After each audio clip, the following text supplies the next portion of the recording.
Oh, hello there. Hi, Dr. O. So my wife got mad about the plant. She said I had to choose between her and the plant, and so I made the only responsible choice I could. It's just you and me, baby. I'm sorry I didn't see you. Yes, I know. This is a video. Why are you pretending we're actually interacting? That's very strange. Who does that? I'm reading a book with my periscope. I wouldn't advise that. That's not going to make it easier. I'll explain why in a minute. All right, but I don't foresee a very good explanation. That book is not in the distance. That's the only explanation that maybe would make sense. If it's in the distance and above the water that you're under. But this is an amazing book. What book is it, Dr. O? This is a book about how cars are made. It's got holes in it. It's defective. Send it back. I mean, you drive around in cars all the time, probably with your parents. You're making a lot of unjustified assumptions about me, sir, and I don't appreciate it. But you have no idea the detail and the design that goes into making a car. Yes, I do. You see, this is what happens when you make unjustified assumptions about people, sir. Maybe if you'd listened to me the first time and stopped assuming things about me, you wouldn't have made this mistake. But instead, you chose to ignore me. And this book is a breakaway book that shows all the intricate detail of all the parts inside of a car. Yes, I'd gathered as much, but thank you. It is just absolutely amazing. Well, anyway... Wait. You're advertising this book to me. You're showing me all this book's features and holes, and now you're just going to put it away without telling me what it's called? I mean, if it wasn't for all the digital noise and the weird film scratch filter, maybe I could read it on my own, but as it is, I can't. Worst sponsor read ever. I want to continue our series on arguments for the existence of God. Well, I'm glad somebody does. Now remember, when we talk about arguments, we're not talking about arguing. Yes, we are. We literally are. That's what arguing is, presenting arguments in favor of your position. If your argument is just nuh-uh, that's not more of an argument. That's less of one. That's why those kind of arguments are most associated with drunk people and kids on the playground, because those are some of the main groups of people who don't have the mental ability to justify their positions better. Does too! Does not! Does too! Hey, cut it out, guys! Sorry. Remember, arguments for the existence of God is not about arguing with people about God.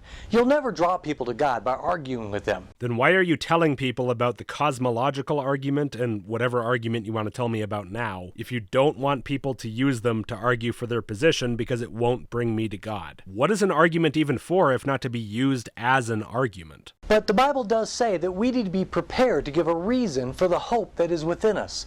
And so we want to be prepared to explain to people why we believe in God. Okay, so explain to people why you believe in God then. Unless you were drawn to God by the cosmological argument or whatever this argument's going to be, you don't need to talk about this because this isn't the reason that you believe. So again, why are you teaching people this argument if you don't want them to use it as an argument and it's not the reason for the belief they have?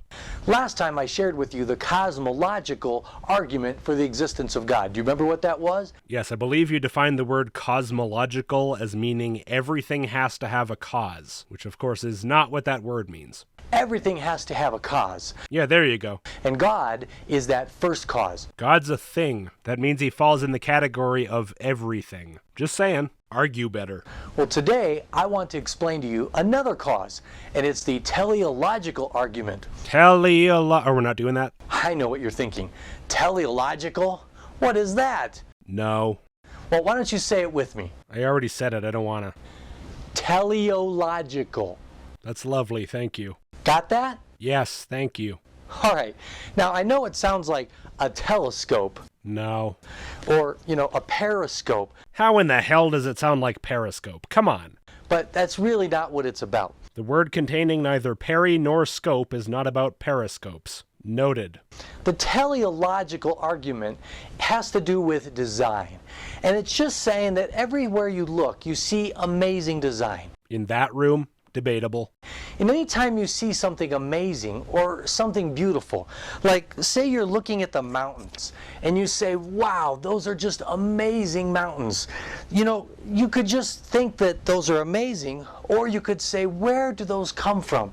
I mean, these are amazing mountains. Isn't that what geologists do? They go, wow, those are amazing mountains. Where do those come from? These are amazing mountains. I mean, just look at these. Let's not overstate it, okay? They're nice. They're fine. And to think that they just got there by chance, that's kind of a stretch. What do you mean by chance? Like someone rolled a die and it landed on 20 and the mountains just suddenly popped into existence? You know what? You're in the middle of the argument. I'll let you finish and then we'll talk about it. Now, maybe you don't gaze at mountains all the time, but maybe, especially you boys out there. Wait, hold on. You brought up mountains and you brought up something about them just getting there by chance, which implies that you're going to make an argument, and now you're moving on to cars? What the hell? What about the mountains? What am I even supposed to say to that? I mean, surely that'd be a jumping off point to start talking about plate tectonics and how that's not really a good explanation, and how actually somehow that just amounts to pure random chance, and shrugging your shoulders and just going, I guess God did it, is a better explanation for some reason, you know? And maybe we could talk about whether there's really much appearance of design in some amorphous lump of rock on the ground in the first place. It's not like there's some precise form it has to have. It's a lump. It just has to be lumpy. I'm sure that's not all we could talk about. I'm sure there's lots more we could talk about, but maybe that'd be a nice starting point. It'd be nice to at least talk about something relevant before you go and start showing me your fucking toy collection again. Are admirers of Lego. Now, a Lego car like this, it didn't just come to be. Right, and do you see how much more obvious that is with the Lego car than it is with the giant shapeless lump of rock? Please don't tell me you're going to treat these as equivalent. Banging around in your Lego box. Somebody had to design this, and someone had to take the time to build it. Yes, humans make Lego, I know. The universe is not Lego, mountains are not Lego. Your pointless equivocation is a waste of my time. Now, this is a pretty cool Ferrari Lego set. I'll take your word for it. But I, as a connoisseur of Lego, Don't describe yourself that way. have quite the Lego collection. Would you like to see the No. largest Lego building No. that I have? No. Actually, it's not a building, it's a spaceship. So the argument's done now, right? We're just looking at your goddamn toys now, right? You know, it seems like your heart is with making toy review videos, not religious apologetics. If you want to make toy reviews, why don't you just do that? You don't have to dress it up and pretend it's something else. You can just make videos showing off your stupid toys. But I have to be honest with you. No. It is so big. No. I couldn't even bring it into my No. laboratory. Laboratory? All right, it's a laboratory, I forgot. But instead, I brought the instruction manual. It is 246 pages. It is huge. I believe you. Don't need to see it. It's all good. So the argument's going to be, it's really big and complicated, and I had to build it myself. And therefore, something mountains, something animals, something universes. Because if Lego works a certain way, then everything else has to work a certain way somehow. Except God, he gets a free pass. But other than that, everything is Lego. That's the argument. We all know that's the argument. So can we just go to the end now? Do we have to do the toy part? And here it is. It's like 2 magazines. Stop exaggerating. It is a monster. Before I show you what's on the cover, let me just give you an idea of how massive this owner's manual is. I mean, this instruction manual. It is gigantuous. I don't know, man. I expected more. I'm disappointed. All right, I know you're disappointed. You wanted to see more than the instruction manual. No, I'm not disappointed. Everything's fine. For my giant Lego ship. So I tell you what I did. I brought the box. And it's massive. It's a huge box. Are you ready to see it? I already see it. It's right there. Well, before I show you, let me tell you. Please no. It was once the largest Lego kit ever made. Now there's a bigger one, and I can't afford to buy it. Maybe if you didn't spend all your money on toys, you could afford it. But then again, saving toy money to buy toys, I guess that doesn't make much difference. This one was a stretch enough, but it has over 3,000 pieces. And when I put it together, it took 3 days working all day, most of the night. In fact, I invited a friend to come to my house and hang out with me for those 3 days over a Thanksgiving break to put this together. When was this? What do you do? Like just in your life in general? But here it is. Are you ready? Isn't that an empty box? Why are you grunting? That's right. It is the Star Wars Imperial Star Destroyer. And it is gigantuous. 3,104 pieces. It was massive. It was a huge undertaking. Now, why am I showing this to you? Because you want to start a toy review channel, but you don't want your Christian friends to think you're a gigantic dork, so you pretend like it's an apologetics channel for kids? I mean, you're probably going to say it's about your argument, but it's not. Let's be real here. This took incredible design by the master engineers at Lego. Now I want to ask you a question. Do you, though? Or do you just want to tell me more about the Star Destroyer? Because you can just do that. I'm starting to soften up on the toy thing. If you really just want to tell me about your toys, I can just sit here and you can tell me about your toys. I was kind of annoyed about it before, but I think I'm becoming okay with it. If I were to take all those pieces, get them out of all the bags, and just put them in this box, and shake this box up, and dump the pieces out, would a Star Destroyer come out of this box? Okay, so you're doing a half-assed tornado in the junkyard thing. You know what? How about you just Google the answer to that question? I don't even feel like bothering. Just tell me about your toys, okay? That's fine. It's pretty clear that you don't want to be here arguing about religion. To be honest, at this point, neither do I with you anyway. I'd rather you just buy a bunch of toy pterosaurs and dinosaurs and put them all in a suitcase and come down to Mexico with me, and we can get something useful done. We can fly there in your Star Destroyer. Now I know you're quick to say no. No to what? All right, the shaking up the box and yeah. You know that's nobody's explanation for pretty much anything in the world, right? Scientific journals aren't just there was stuff and it got shook around and then a Star Destroyer popped out. You know this, right? To characterize a scientific explanation for the origin of mountains in this way is just beyond ridiculous. The levels of straw man on display here should hardly be achievable, and yet. But what if I did it again? Then would a Star Destroyer come out? Oh, just give it up already. What other toys you got? Now I know you're saying no again. Yeah, you know an awful lot about what I say, it seems. You know an awful lot about what science says on the issue of mountains, despite literally never having looked into it at all, clearly. You seem to think you know what everyone else thinks and says, despite apparently never bothering to listen. Try getting outside of your boy cave and going and meeting some real people. But what if I just kept trying? What if I did it 1,000 times?